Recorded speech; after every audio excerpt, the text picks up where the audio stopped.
Yep.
Good.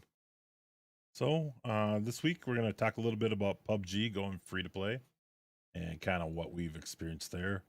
Also going to talk about Rainbow Six Siege Extraction, and kind of what that is, and maybe where you want to play that or not, don't want to play that, or kind of what that is. And we've got a little time in on that, so we're just going to talk about our experience with that.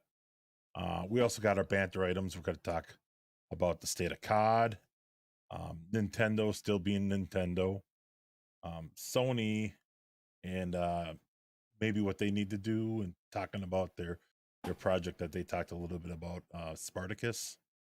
So we'll brush on that, and just maybe a little bit on Google, just because it always brings a interesting topic. But Google and their AR, VR headsets, and then another topic about the Chinese government and how much we should trust them with our technology. And then also just because I like it, and I'm still Samsung fanboy, even though I'm still rocking the iPhone 13 Pro Max. Which is better? And we're going to talk about your ability to pre-order Samsung's next phone. So yeah, let's just dive right into it. So recently, PUBG went free to play, and as many of our listeners know, Wildy and I are diehard PUBG fans. We're huge.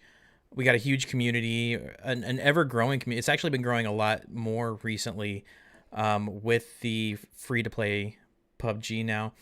But we wanted to talk about kind of some of the nuances and some things that have actually changed with the free to play, like now that there's like this huge rush of just new players, and it's something that the existing player base I don't think has experienced in a while. And one of the things is game strategies are completely different now. Like the game strategies we've been running for the past year and a half, 2 years is completely different now because we have all these new players. That you have players in random places, you have bad rotations coming, trying to get out of blue zone, people focused on killing people instead of making it into the next zone. And then, with any free to play games comes suspicious players, right, Waldy? Yeah.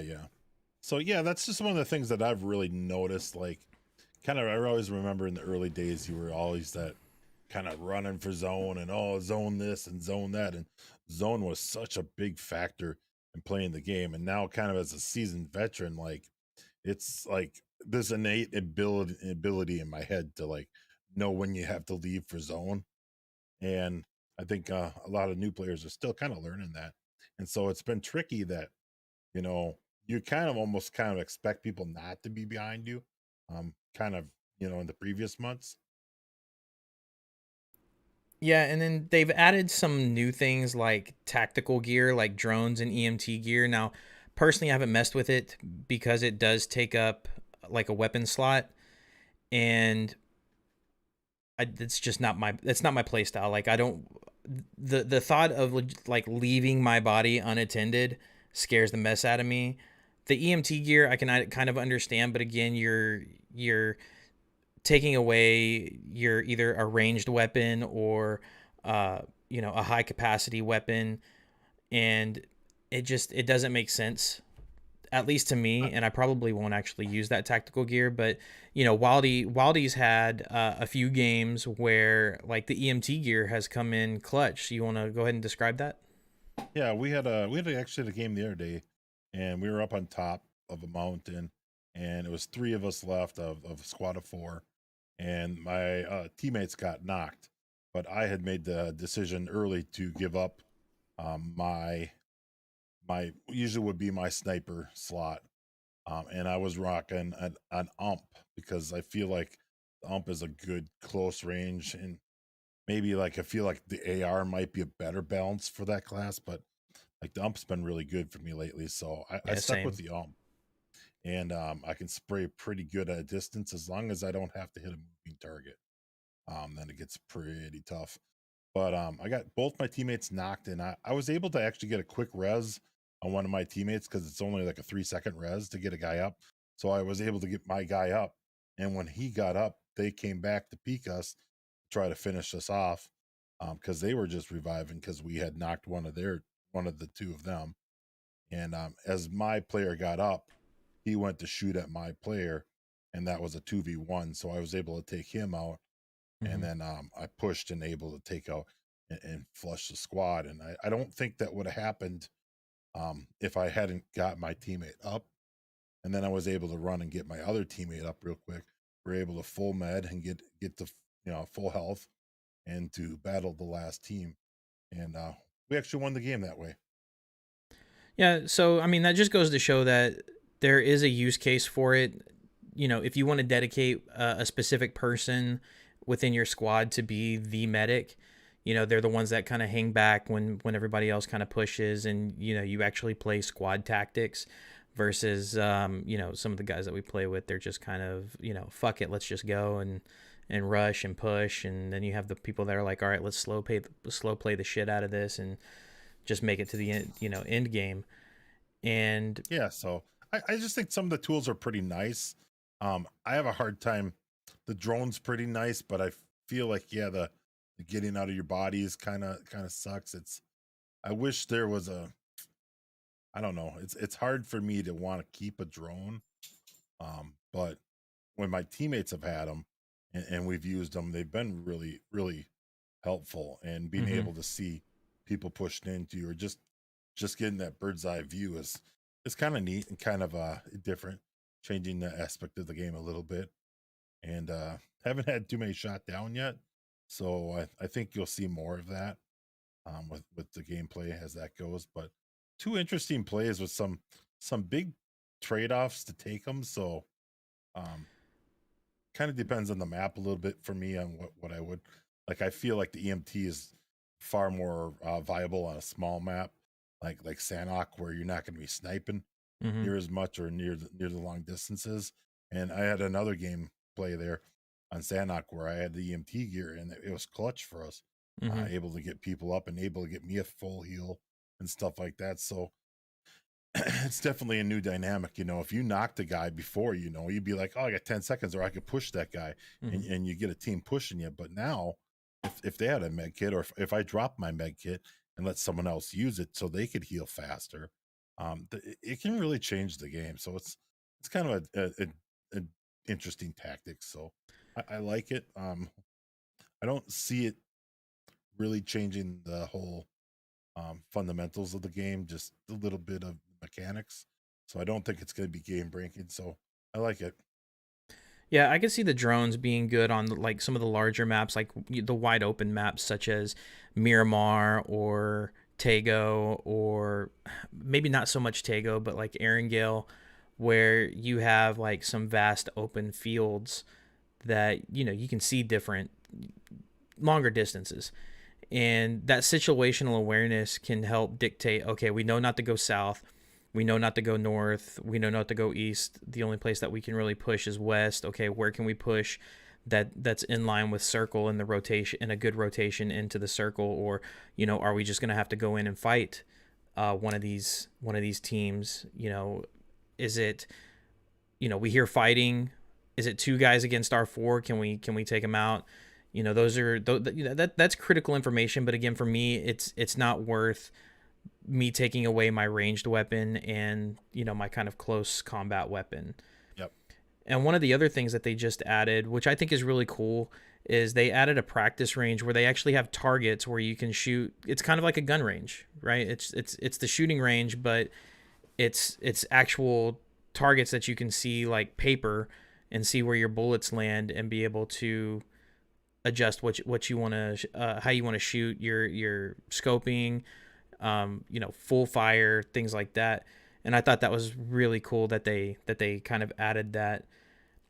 And then they added some weapon improvements, quote unquote, with the Winchester and the VSS, where you can use iron sights versus using the built-in scopes. And I think that makes both of those guns a little bit more versatile, especially like for me with the VSS, being able to get that, as long as you have an extended mag on there, being able to get that full auto 9mm fire at both a distance and close.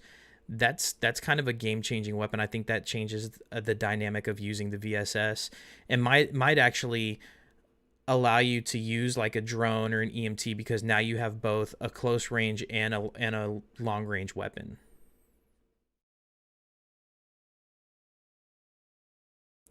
You're muted.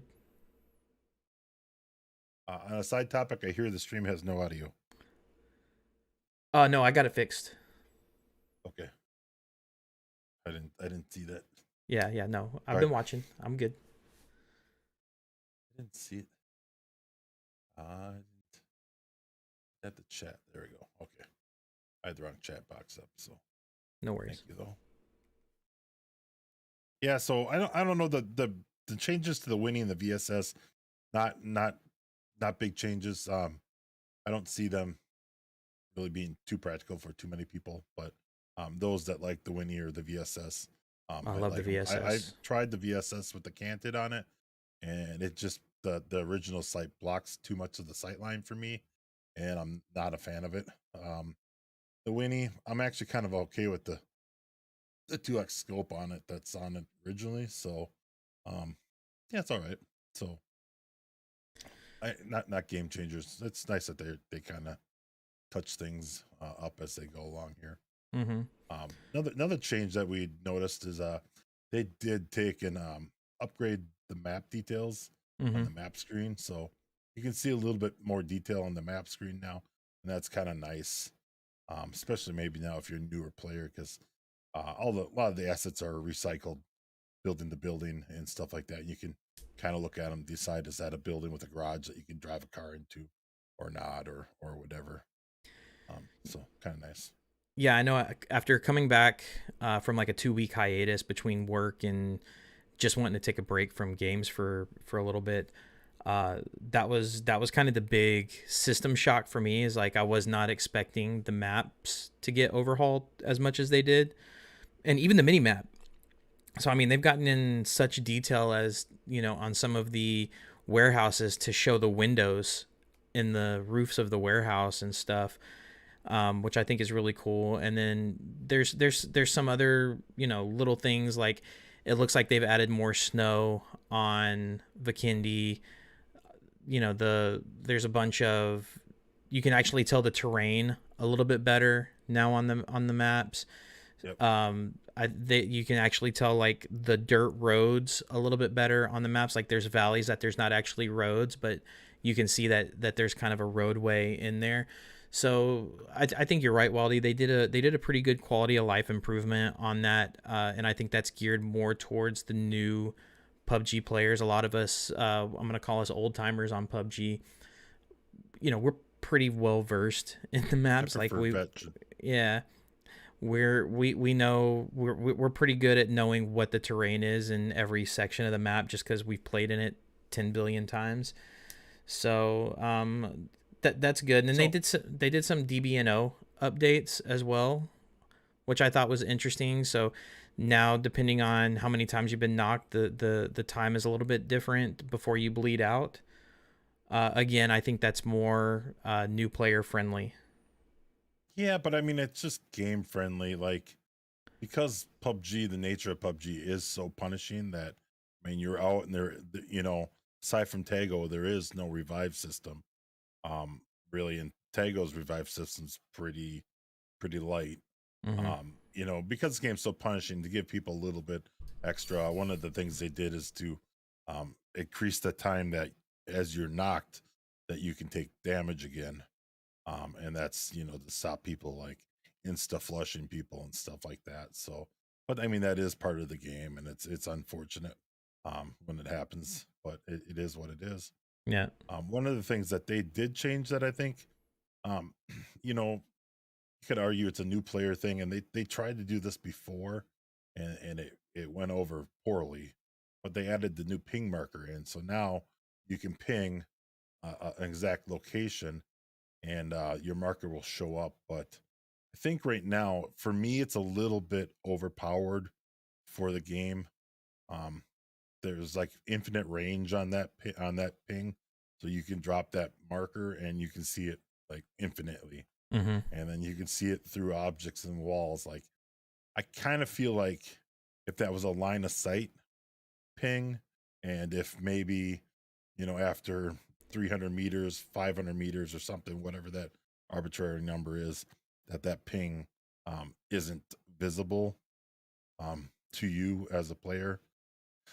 I don't know, kind of powerful right now, and I think that's a little bit noobish, but it's okay. But I think that could be tweaked a little bit myself. Yeah, I think the initial ping, like a lot of us ping where we're gonna land, like before we jump out of the plane, or hell, some before we even get in the plane. We're strategizing, and when you put that first ping down and you actually land where you're gonna land, it's like that ping is in the ground underneath like the building or something that you're that you pinged, which can be annoying whenever you finally get down. But I think the ability to ping the exact window that somebody is looking out of, or ping the exact door that somebody is looking out of, that's a huge help in communication, because that's something that we didn't really have before. And it makes a lot more sense, because now you can call out, hey, that window. Because how many times have we said that window, and we're looking at a building with 15 windows on the front side of it. It's a 3-story building with 5 windows that go across. We're like, Yeah. in the window on the 3rd floor, well, there's 5 windows on the 3rd floor, and you're like, in the second to last window from the right. And it just makes communication a little bit more difficult. Now you can actually ping the exact spot that you're seeing the person from, and that's a plus. That's a good quality of life update for me. And I think that just brings it in line too with the other battle royales. Mm-hmm. COD, you can do the same thing. Yeah. I'm pretty sure Apex, you can mark a spot just the same too. So Yeah. The one downside that came out of it for Xbox players anyway is on Xbox, because when it was a paid game, when you had to purchase the game, it was on Xbox Game Pass, and they actually included it in the Xbox Cloud Gaming suite. And now that it's a free to play game, you got to download it, and it's not a cloud gaming service. It's not within the cloud gaming service anymore. So you actually have to download it, install it. You can't run it out of a browser. You can't run it out off a potato computer.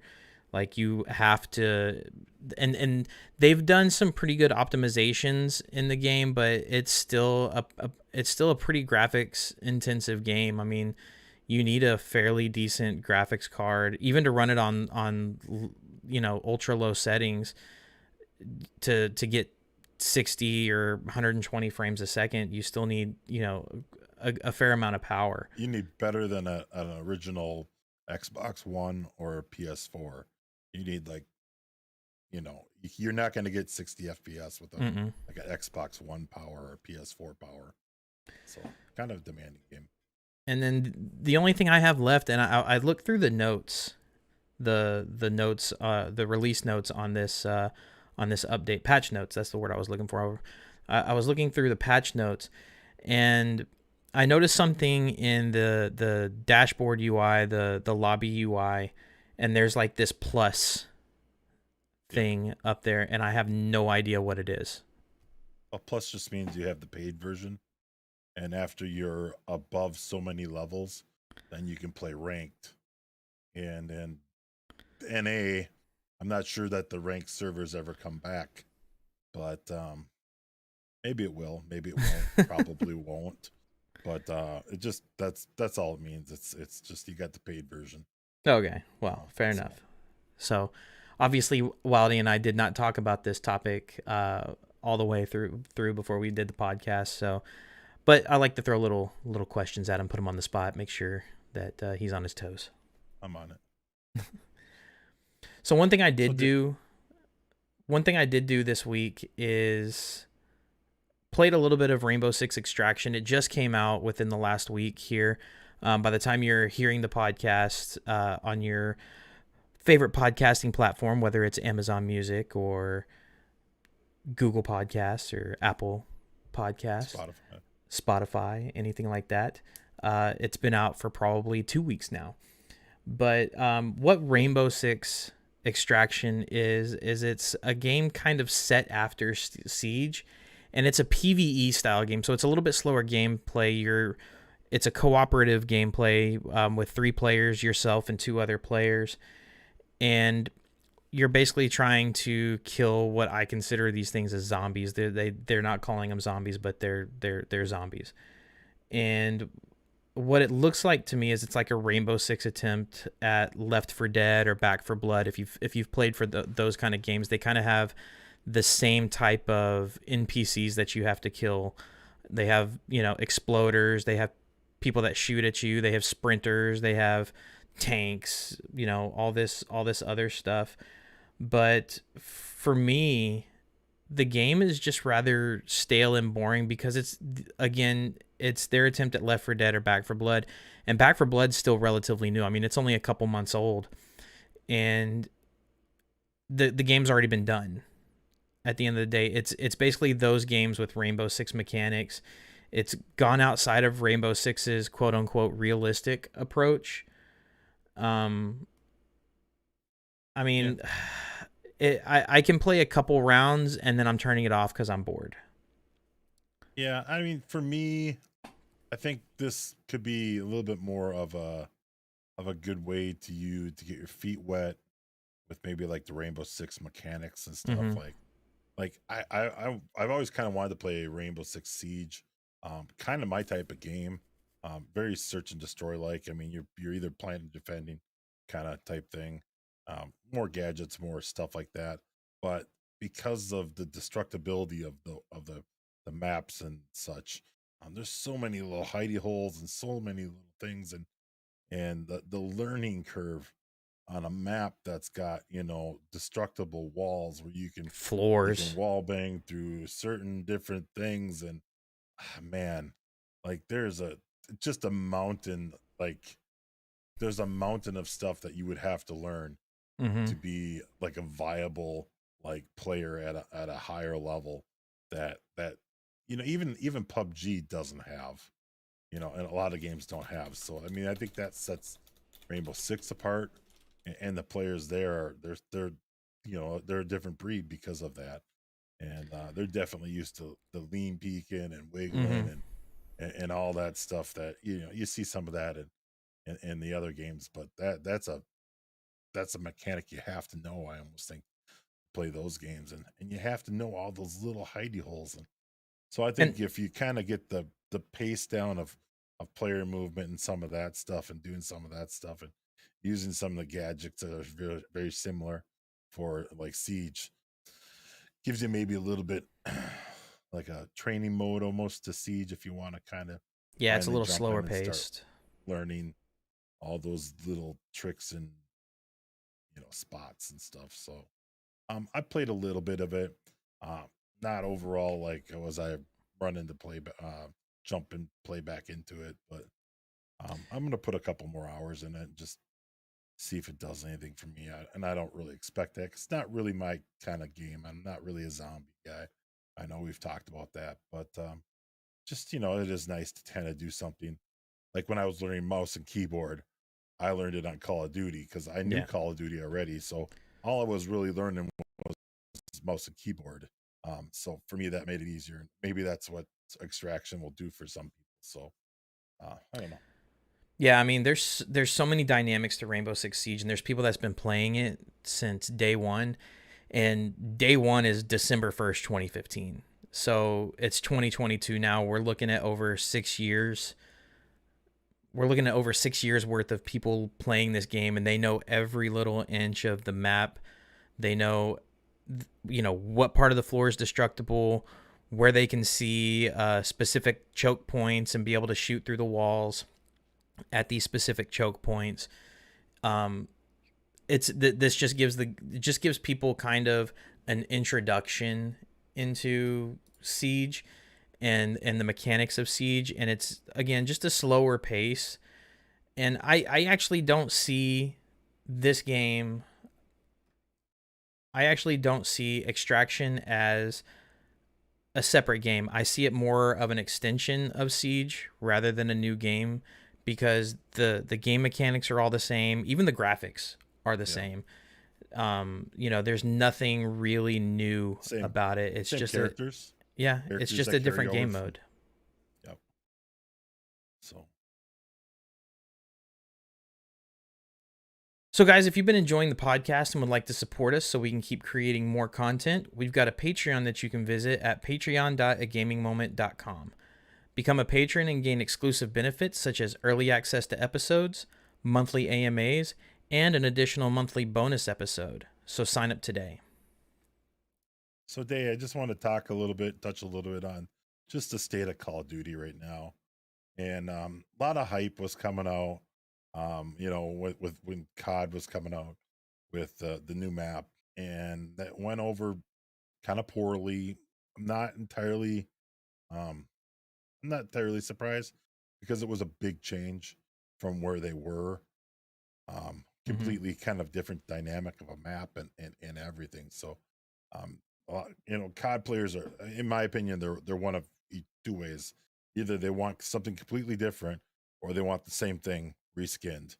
And I've usually been a fan of the same thing reskinned, or freshened up, or changed slightly, or whatever. Not so much like I want 15 versions of Verdansk, but maybe you can make another map that has the same style and play and such of Verdansk. And the Caldera doesn't really feel like that to me. So I think they've been struggling. The anti cheat, obviously, it's always a cat and mouse game, right? It's never going to be 100%. It seems to be pretty good, although there is definitely cheaters in the game. And now we got people in flying cars in the game. And I don't know. I mean, what do you think how's it been for you? Do you think Microsoft's acquisition to this has this made a an interesting play into this? I think so. As I stated in our last episode, where we actually talked about Microsoft acquiring Activision Blizzard, I think they're going to influence at least some of the major decisions in the major games, right?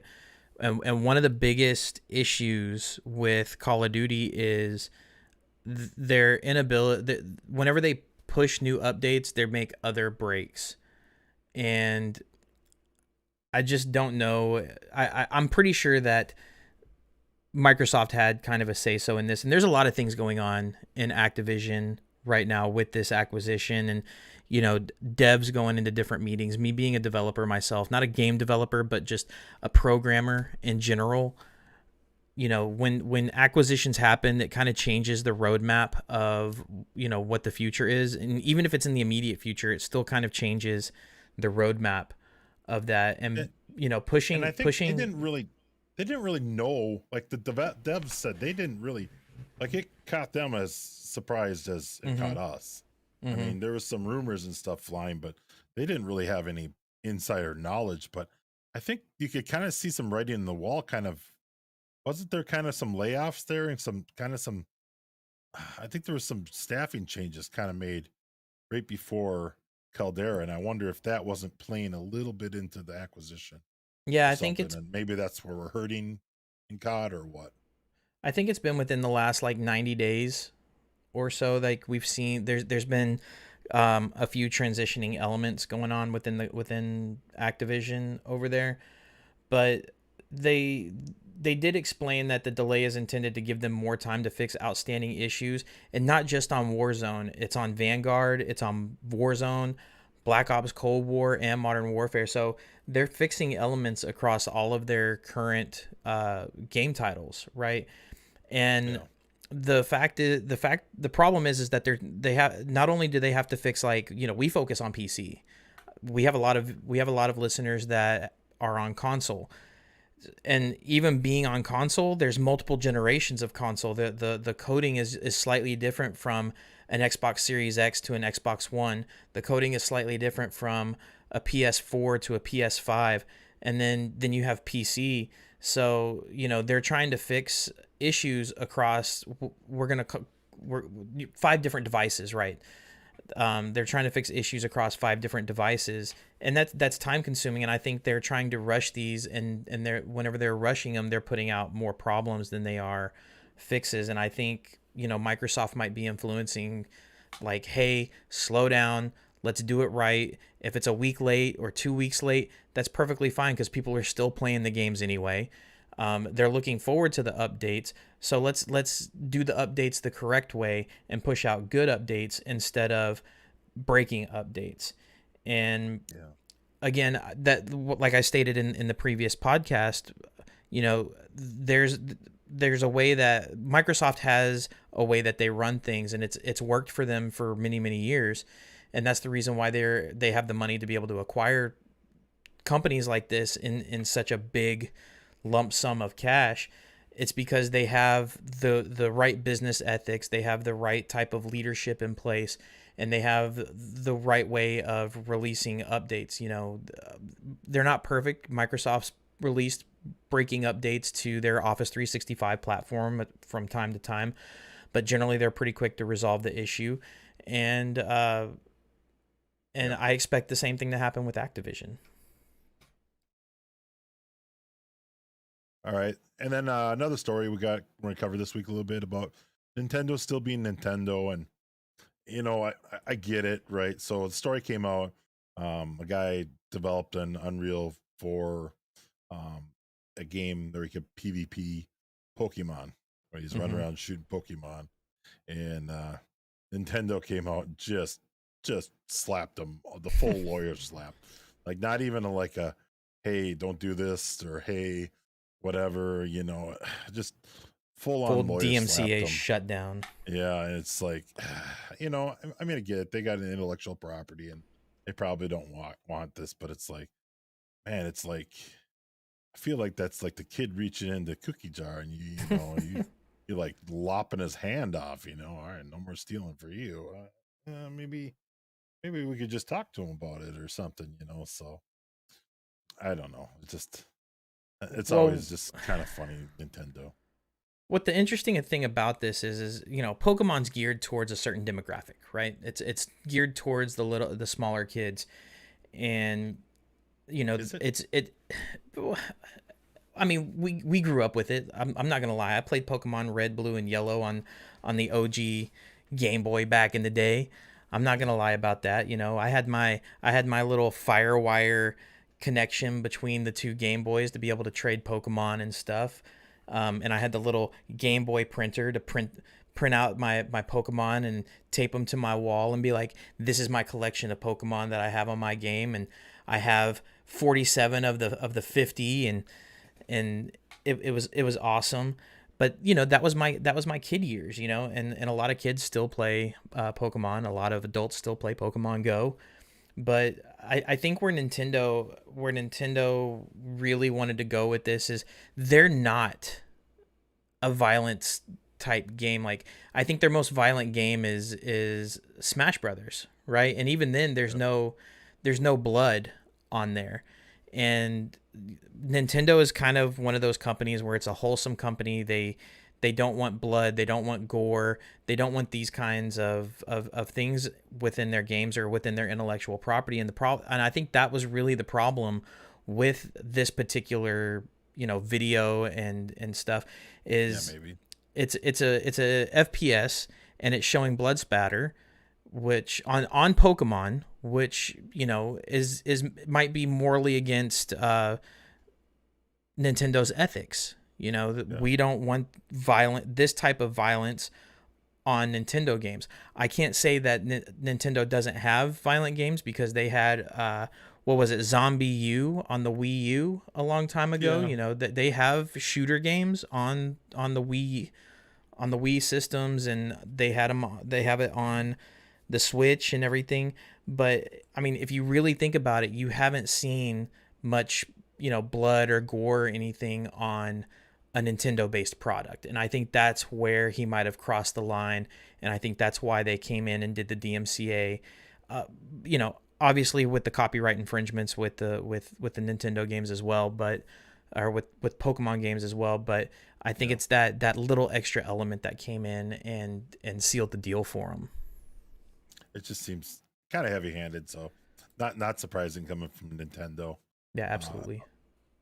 and also and also this week talking about Sony, and they when they talked about the Spartacus project, they announced kind of in December-ish that they were kind of working on an answer for Xbox cloud gaming and kind of like an online, maybe a competitor to um, Microsoft's Game Pass or Game Pass Ultimate and stuff like that. So now with Microsoft acquiring Activision Blizzard, I mean, where's Sony? I mean, how much market share are they going to lose? Is this critical to them? I would think it is. What's your thoughts, Dave? Well, here's the thing. I've looked into Sony Spartacus, and they still don't have an answer for Xbox Cloud Gaming, which is a part of the Game Pass Ultimate. And in case you guys don't know, cloud gaming is where you can log into a browser like Chrome or something and play the game through the browser using whatever peripheral you want to use, whether it's mouse and keyboard or more than likely you're going to use a controller. Sony has not come out, or they haven't stated that they're coming out with an answer to that yet. And then, like you said, Microsoft's acquisition of Activision Blizzard gives more power, adding games like Overwatch, the potential of Overwatch 2 coming out, um, Hearthstone, World of Warcraft. If they add these games to Game Pass Ultimate for like PC and stuff, that's a huge community that they're reaching out to, and Sony does not have the capability to do that right now. And we're talking about Activision Blizzard. Let's not forget that they have Bethesda too. They're so but they're so far behind. How long have they known that Xbox has had this and they're doing this and they just what are they doing? I don't know. I mean, obviously they're selling every PS5 they can possibly make and that and they're doing really well with that. But man, for me, it looks like they're gonna flounder Mm-hmm. here in the future. Like they're not setting their future up for success. They are living in the current. They're the last puppy to the Microsoft, table. They're the last puppy to the Microsoft table. is there. You know, the only thing Sony's trend setting right now, as far as we know, is VR. So Yeah, that yeah. Microsoft has already come out. Xbox has already come out and said they're not building a VR machine or a VR accessory for Xbox Series X and Xbox Series S. Even though we all know that they have the graphics capability to support it, they're not doing it.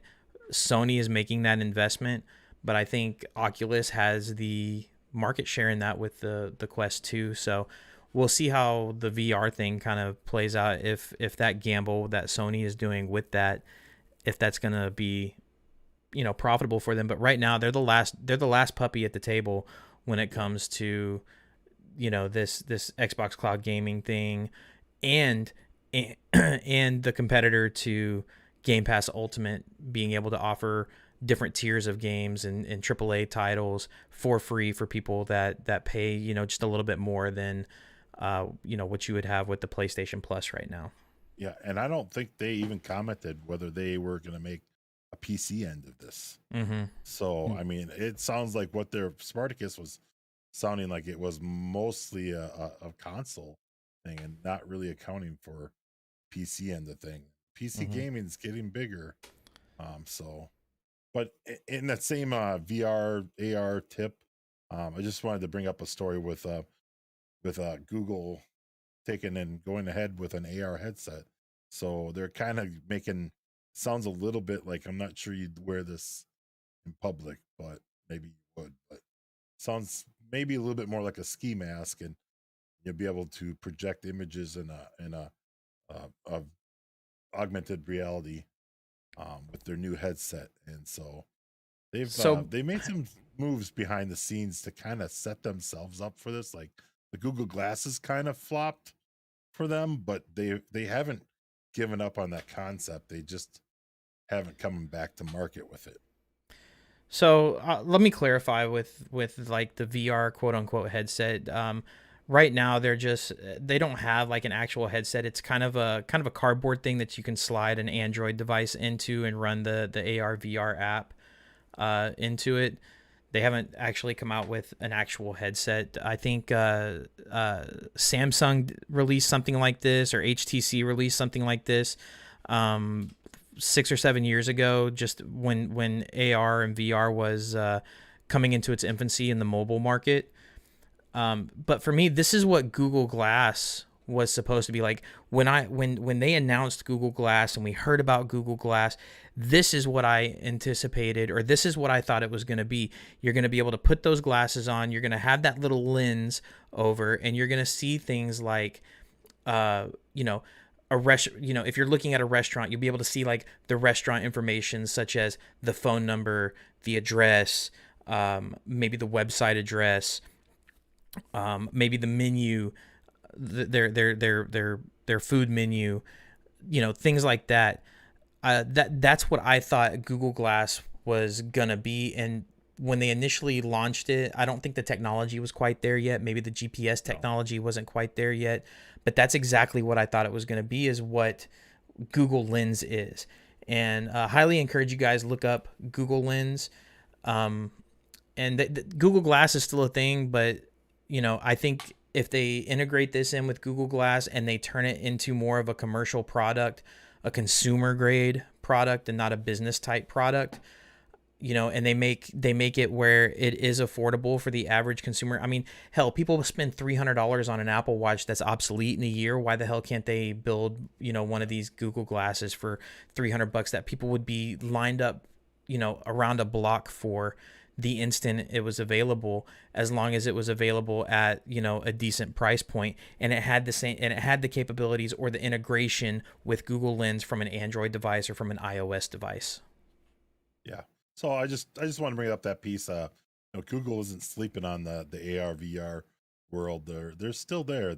Oh yeah. They're still cranking behind the scenes, and they got the pocket, and they got some pretty good patents, I think, when they bought a couple companies out here. So we're definitely just touching base on that now, because we're gonna watch it a little bit closer as things start coming up on that. So just so you guys know.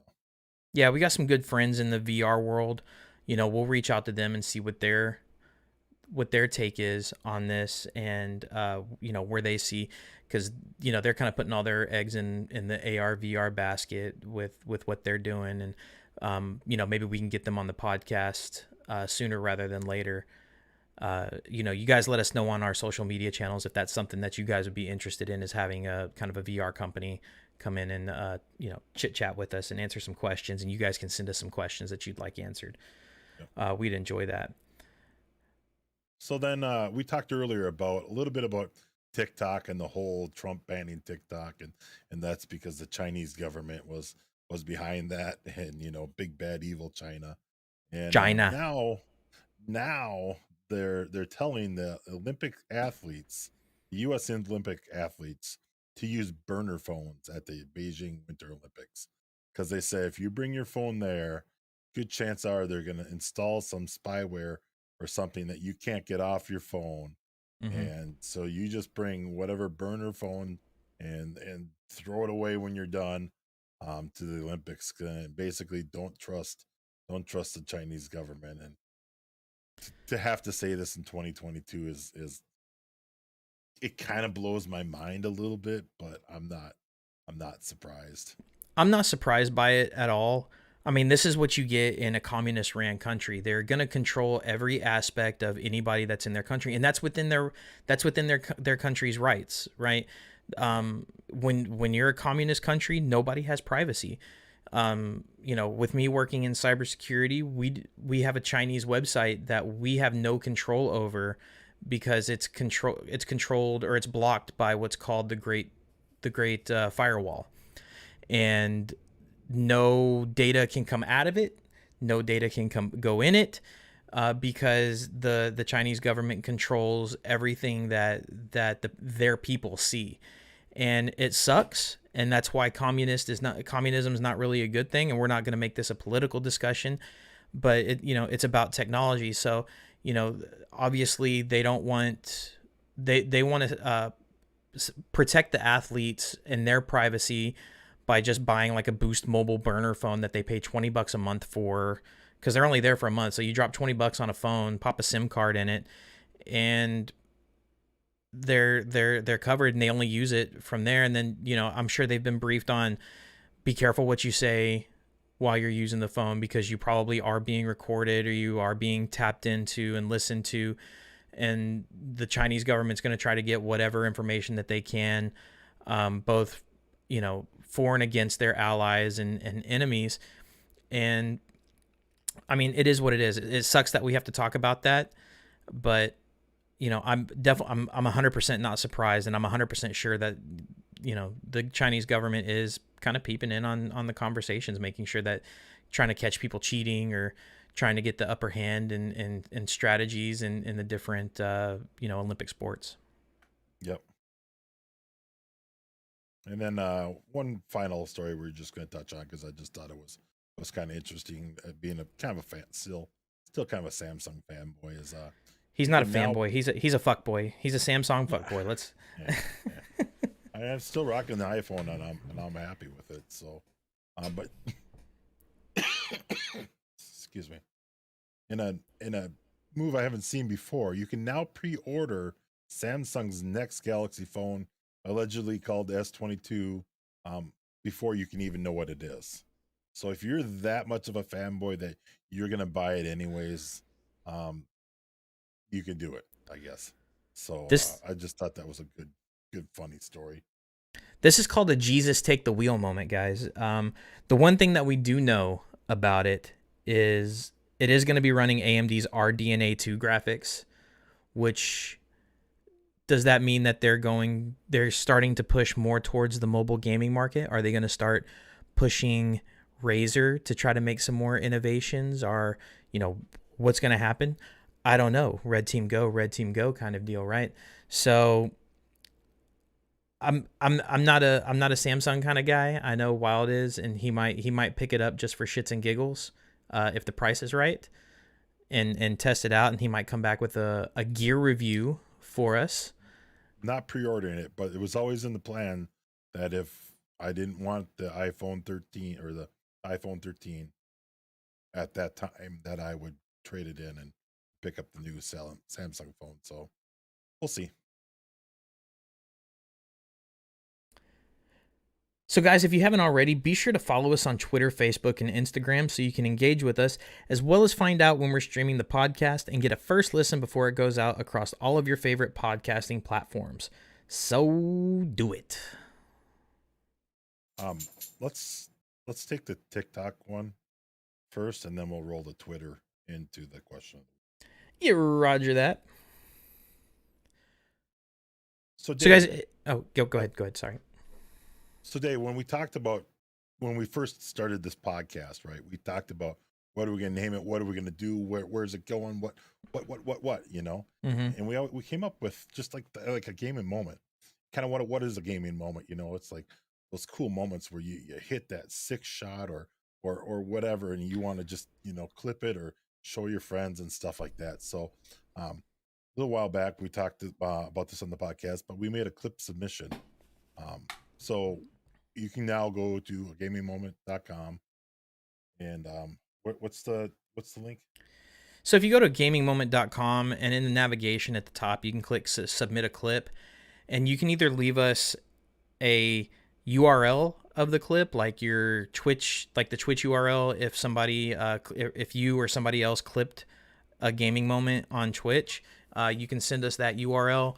Or if you're recording, you can send us the actual MP4 file of the clip, and we'll receive it in our file system, and we'll post it up across all of our social media channels: Facebook, Twitter, Instagram, TikTok, YouTube, and just kind of give you a shout out on it as a gaming moment, because we want to help. We want to help you get your content out across as many people as possible. So we'll obviously share it with our community, and and we embrace these gaming moments. So for instance, today we put out a small clip that was sent to us from a gentleman on Twitch that goes by the name of Z Senpai ZZ, and it was an awesome clip, Apex Legends clip of him doing a squad wipe, and he ran out of ammo in the middle of fighting the last guy, and he was just like, F it, I'm gonna slide in, do a little dodging and diving, and meleeed the mess out of the guy and got the squad wipe. And it was a really good compelling clip, and it was really awesome. And those are the type of clips that we want to be able to share with people. Like if you get a huge multi-kill, so when it was the Battlefield 2042 beta, I had like a 6-kill helicopter blow up kill. That was an awesome kill. We get some really cool or really funny clips in PUBG, people just being salty. That's a gaming moment. Like, it doesn't necessarily have to be a kill. It could just be somebody being salty that they got killed, or they say something funny in all chat when they die. It doesn't have to be like an amazing like kill. It can just be a hilarious moment within a game. Somebody gets ran over by a random car that somebody let go, and like a kilometer back, and you randomly get ran over because you're camping, you're bushwhacking or something. That's hilarious. Let's see it. So there's so many opportunities for these, and we really want to be able to take these, share these with our community, give you a little bit of exposure. It helps us grow in the meantime, and it's just kind of a symbiotic relationship between us and other content creators. Yep, I got some clips coming up. As soon as they get edited, we're gonna get them up. So guys, follow us on TikTok, follow us on YouTube, follow us everywhere. Check out those clips. I got 2 banging clips. It took me a long time to get them, but I'm very proud of both of my clips. So you'll see them coming up in the very near future here, and I hope you like them. And I'll do a streamer review video. There's a program, or I guess it's a website that I use called Athenascope, that automatically captures clips. So if you're lazy like I am, and you're wanting to capture like kills and stuff on specific games, then this is the perfect tool for you. And I actually did a review of it on my personal YouTube channel, which you can also check out at youtube.com/Dagan07. But I'll do one for a gaming moment for our community here, and it'll be good. I mean, we did cover that in the podcast. Oh, we did we? Yeah, we did. We've done a lot of podcasts, guys. Been a little while since we covered that one, but yeah. All right, and then so Dave, you ran across a tweet this week that was pretty captivating. Kind of got us thinking. Kind of brought us to the question. One of the questions of the week we got this week. So we got 2 questions. 2 questions of the week this week. 2 questions of the week this week. Yeah, so the tweet that I came across was from this user at Nedrick, NEDRICK_NA, and he goes, PUBG needs a revive system on all maps. That's it. That's the tweet. Not a comeback BR, but a revive. So, I responded back. So are you talking like a buyback system like Call of Duty, or a flag/dog tag system like Apex? What would your version of a solution be? And he stated he likes the system of that Super People has. You can finish your fights. Your teammate may have been looted bare, but that's why you have to win the fight. And if me or my teammates get flushed on the drop, we're all just self-nading anyway and backing out. Basically, to which I replied, let me find that reply real quick. That's right. With all the editing magic, this happens in real time. Yeah.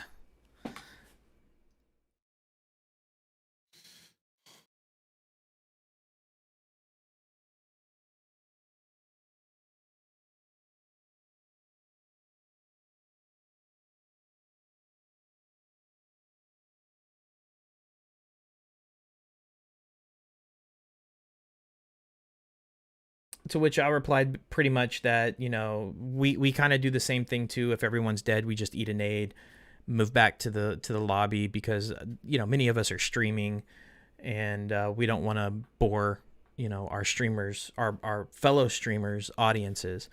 So what are your thoughts?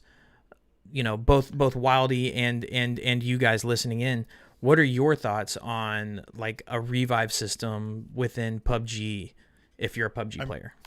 I'm kind of down with it, at least in maybe that's more of a differential between a normal mode and a ranked mode, providing the US ever gets a ranked mode, a live enough population to get a ranked mode again. I think that would be one of those things where maybe I don't know. Super People has an infinite amount of revives. Call of Duty has an infinite amount of revives. As long as you have the money. Right. And then, I think Apex and even Fortnite have kind of the banner flag, and you got to kind of take them to a like a buyback station or whatever. And I think those are more or less infinite, but they're kind of not, well, they're not infinite because they have to be in zone, and I think you can only use them a certain amount of times or something like that. So I'd like to see a little bit of limitation on that, because I think if you get it too infinite, then the really good players will know how to use it and abuse it and spam it and stuff like that. And I don't think that's very new user friendly, or so there's a balance piece there, but I'm for it. Like, I already regret that Tago's buyback is only that first zone. Because you could still be sitting 20 minutes with your teammates, playing while you're twiddling your thumbs. I don't know.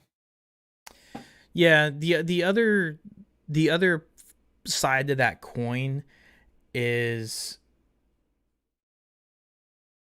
then it would just be like all the other BRs, right? You have to have some individuality in the game. And if you don't have a buyback or you don't have a revive system, that makes you more cognizant and have to be more careful on a life to life, on a game to game basis, on a match to match basis.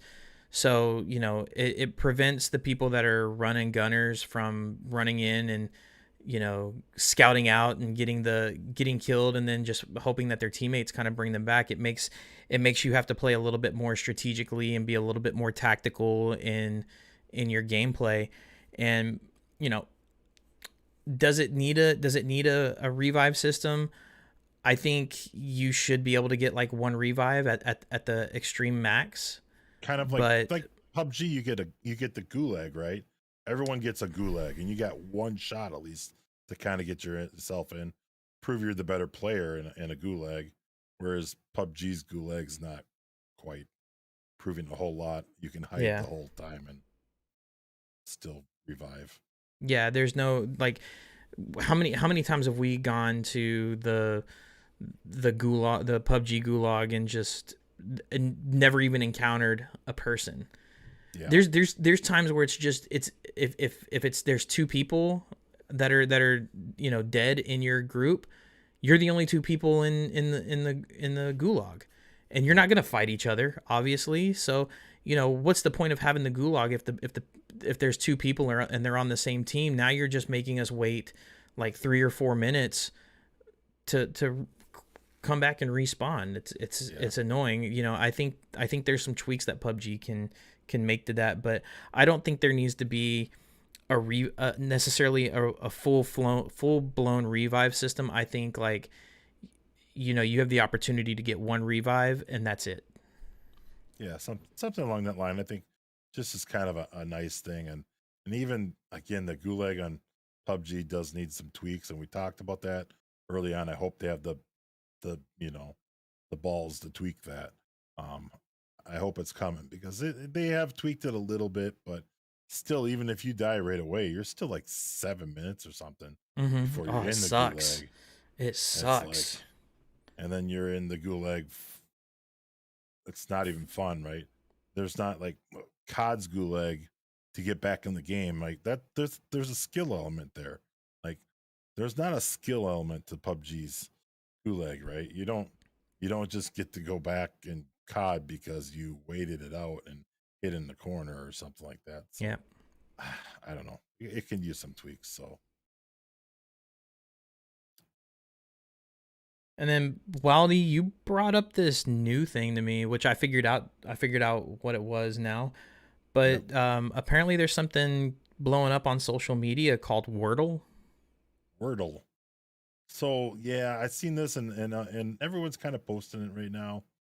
It's kind of blowing up, even though it's been out for I think a couple years, and it's just a wordle. You got 5 chances to make a 5 letter word, and so I played my first round actually, truthfully today, Same. um, because I hadn't really got into it until it's really just hitting blowing up my social feeds right now, and I went in, and this is actually something I could see myself playing probably every day.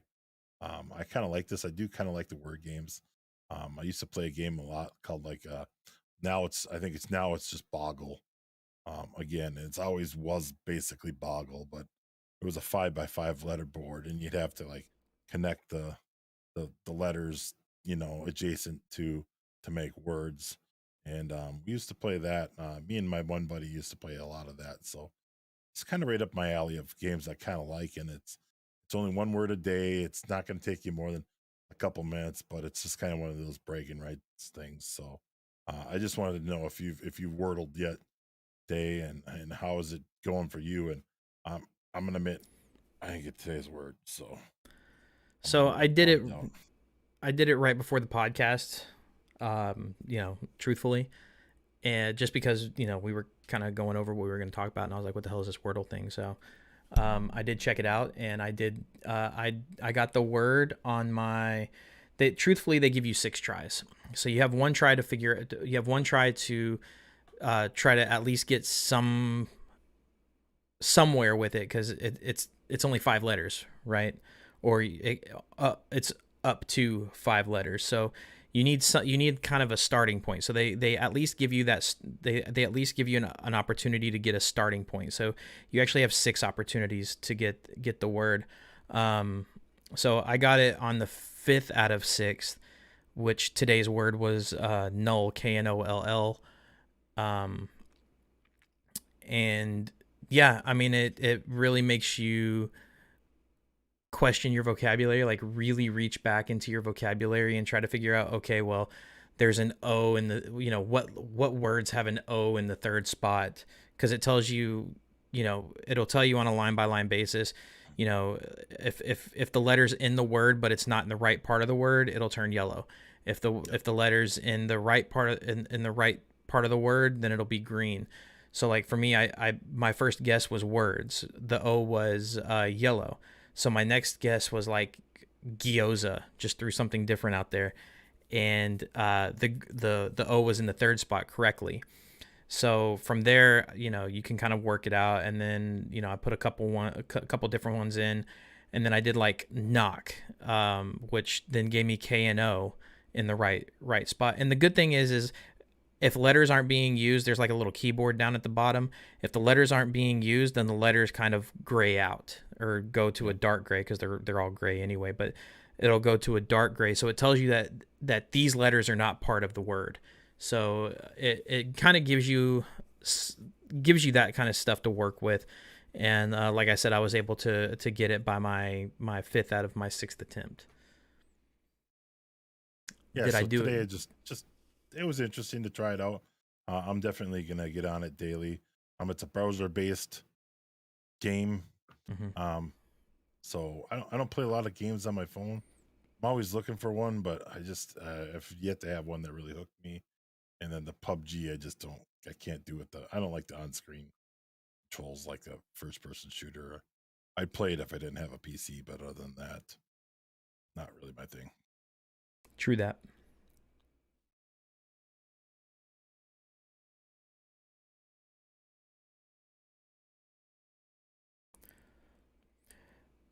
So that's going to be it for this episode, guys. If you've been avoiding PUBG because of the once meager price tag, now's a great time to join, and you can join the community that we're part of, and we'll show you the ropes. So just hit us up on our social media platforms, and we'll send you the link to the Discord channel that we're a part of for this PUBG community. And thank you guys for listening in. Consider our Patreon to support the podcast, and also by going to merch.agamingmoment.com and picking up some of the stuff that we have available, such as t-shirts, hoodies, still cold outside, guys, hats, beanies, again, still cold outside. And, as the summer comes around, we have these super slick, if you're watching the podcast live right now, we have these super slick visors, if you're a visor kind of guy. And be sure to subscribe to us on your favorite podcasting platform. And it'd be awesome if you left us a 5-star review of the podcast. That really helps us out and get up through the podcast rankings. Also, check back weekly for the next episode. And until next time, guys, keep grinding.